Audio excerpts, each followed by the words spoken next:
And so we have that moment with these two. But the one thing I know about sports, you need rivalry. That's what makes people watch. They want to watch games of consequence. It's a difference between physicality and then street ball. All right, it's a huge difference between that.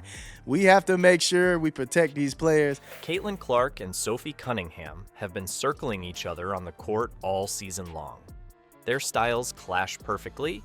Clark, the fiery rookie with endless confidence and a hunger to prove she belongs among the WNBA's best. And Cunningham, the seasoned agitator who thrives on mind games, physicality, and never backing down from anyone. When their matchup finally boiled over into a wrestling-style sequence, with Clark reaching up for what looked like a playful but desperate headlock attempt, the crowd erupted. On the surface, it was funny. A rookie trying to wrestle down a player known for her grit. But beneath the humor lay a stark reality. Clark had chosen the wrong opponent for that kind of move. Sophie Cunningham isn't just a trash-talking enforcer, she's a trained black belt who knows how to handle herself when the game gets physical.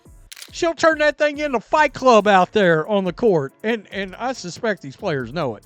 You may not want to do that. She literally put the Steven Seagal Aikido hip flip.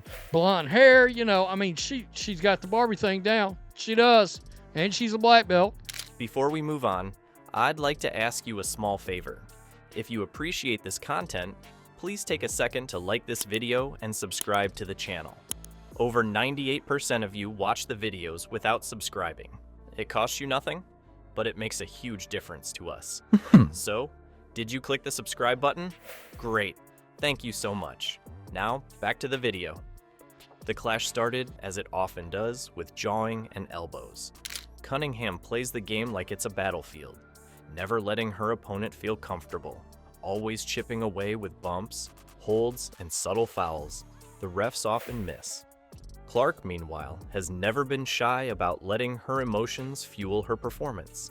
She relishes contact, thrives on big moments, and isn't afraid to bark back at veterans who try to humble her. People can say what they want about me on the internet, but when it comes to Caitlin Clark or any other damn player not getting treated right, I'm going to speak up and speak out about it. So when Clark got tangled up with Cunningham in the paint, instead of disengaging, she doubled down, reaching up around Sophie's neck as if to drag her down.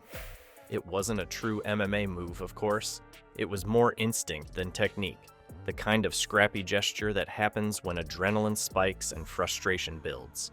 But against Sophie, it was like waving a red cape at a bull. Cunningham didn't flinch. If anything, she smirked. Those who know her background weren't surprised. Sophie has long trained in martial arts, and her black belt discipline means she's more than comfortable when an opponent tries to rough her up. Unlike players who might react with panic or retaliation, Sophie's control is absolute. I can't remember if someone was like the WNBA's biggest superstar, Caitlin Clark, and their second biggest superstar, Sophie Cunningham. And I was like, I don't actually agree with that. She knows how to leverage her strength without losing composure. So when Clark's arm came across her, Sophie didn't stumble or get flustered. She used her balance, dug in her heels, and instantly turned what could have been embarrassing into a show of dominance. The rookie wanted to test her, and the veteran made sure the lesson was learned. The crowd's reaction told the story. At first, laughter. Fans could see the awkwardness of the situation, the almost cartoonish image of Clark trying to wrangle Cunningham like a cowboy grabbing a steer. But the laughter quickly turned into roars as Sophie powered through, standing her ground while Clark looked caught between frustration and surprise. Because somehow, some way, they embrace victimhood on a part of Caitlin Clark. It could be a problem. It was a moment that summed up what makes WNBA rivalries so compelling. The blend of competitiveness, theatrics, and genuine toughness. For Clark, who's used to being the most aggressive player on the floor, it was a reminder that at this level, even her fire can be matched, and sometimes extinguished, by someone tougher, meaner, and more experienced. Pace run and gun offense. One player already standing out is Sophie Cunningham, who arrived in Indiana via Phoenix. Social media lit up instantly. Clips of the scuffle flooded timelines, with fans joking about Clark stepping into the octagon instead of the hardwood. Memes compared her to a WWE rookie trying her first chokehold against a veteran pro wrestler. Others posted side-by-side images of Sophie in martial arts poses, overlaying the headlock attempt with captions like, "Wrong one to mess with." Even players around the league chimed in, some laughing, others marveling at Clark's sheer audacity.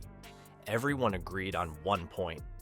Caitlin Clark never lacks courage, but this time, her courage crossed into comedy.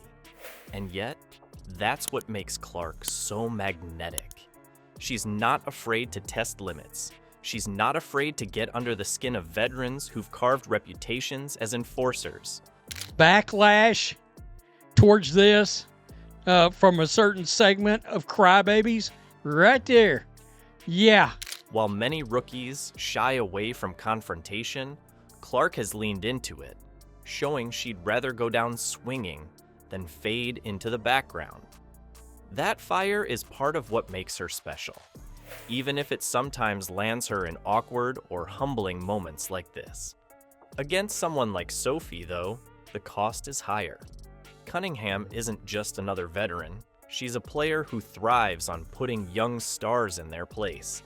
She feeds off tension, almost inviting opponents to lose their cool so she can flip the script and come out looking stronger.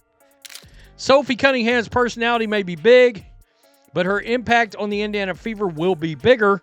The subplot here isn't just about one tussle, it's about the generational clash happening in the WNBA right now. Caitlin Clark represents the surge of new talent that's driving attention, viewership, and cultural buzz to the league. Sophie Cunningham, meanwhile, represents the hard-nosed class of veterans who built their reputations not on hype, but on survival, scrapping for minutes, fighting through contact, and making themselves impossible to ignore. When Clark went for that headlock, it symbolized more than just a funny in-game moment. It symbolized the younger generation testing its strength against the established guard, and the established guard refusing to give ground easily. Of course, what really sealed the moment was Sophie's calmness afterward. She didn't escalate. She didn't retaliate with a swing or shove. Instead, she carried herself with that smirk, as if to say, "Nice try, kid." That restraint, mixed with her underlying toughness, only amplified her aura. Meanwhile, Clark, ever the competitor, bounced back with her usual scoring bursts, channeling her frustration into buckets. Both players ended up looking true to their identities. Sophie as the immovable, unbothered enforcer. Caitlin as the fearless, fiery spark plug who refuses to back down, even when she picks the wrong battle. I think there's a big difference there. But, like, she's got the Twitter fingers. She's got the Twitter fingers now. In a way, moments like this are what fans crave most. The WNBA is packed with talent, but storylines are what pull in casual viewers. Rivalries, clashes, and viral incidents create the drama that extends beyond the box score. And so we have that moment with these two. But the one thing I know about sports, you need rivalry. That's what makes people watch. They want to watch games of consequence. Clark's attempted headlock on Cunningham instantly entered that pantheon, not because it changed the outcome of the game, but because it gave people something to talk about, laugh at, and argue over. Was Clark out of line? Was Cunningham too smug? Did the refs miss a foul? These debates ripple through fan bases and keep the league buzzing long after the final buzzer. The truth is, Caitlin Clark isn't going to stop challenging players like Sophie Cunningham. That's not who she is. Her entire career has been built on refusing to play small, on taking risks, on bringing flair and fight into everything she does. If anything, this incident will only fuel her further. It's a difference between physicality and then street ball. All right, it's a huge difference between that. We have to make sure we protect these players. She'll study the tape, laugh at herself, and come back with even more determination to prove that she's not just a highlight machine, but a warrior who belongs in any kind of battle. Sophie, meanwhile, will keep doing what she does best, setting the tone, intimidating opponents, and reminding every rookie that the WNBA is a league where toughness is currency. By the end of the game, fans weren't talking about the scoreline nearly as much as they were replaying the scuffle. That's the beauty of sports. It's not always the clean plays or the box score that leave the deepest mark, but the raw human moments of pride, ego, and defiance. That something's gone wrong. Something may have gone wrong if they have now equipped the Twitter fingers, but Sophie Cunningham now has Twitter fingers. Clark's headlock attempt may not have worked in the traditional sense, but in terms of spectacle, it was pure gold. It added a new layer to her rivalry with Sophie and ensured their future matchups will be must-watch events. So while the world laughed at Clark's wrong move, the bigger picture is clear. This was a chapter in a story still being written. A young superstar tested her fire against a seasoned black belt. People, private equity, everybody who wants to invest in women's sports. Let's go to that question, which raises some sensitivities of rivalries between players. Sophie Cunningham has broken the internet in multiple ways over the last day. Got humbled in the moment, but left fans buzzing for more. And if there's one guarantee about Caitlin Clark, it's that she won't stop fighting, whether with her jumper, her swagger, or yes, even the occasional ill-fated headlock.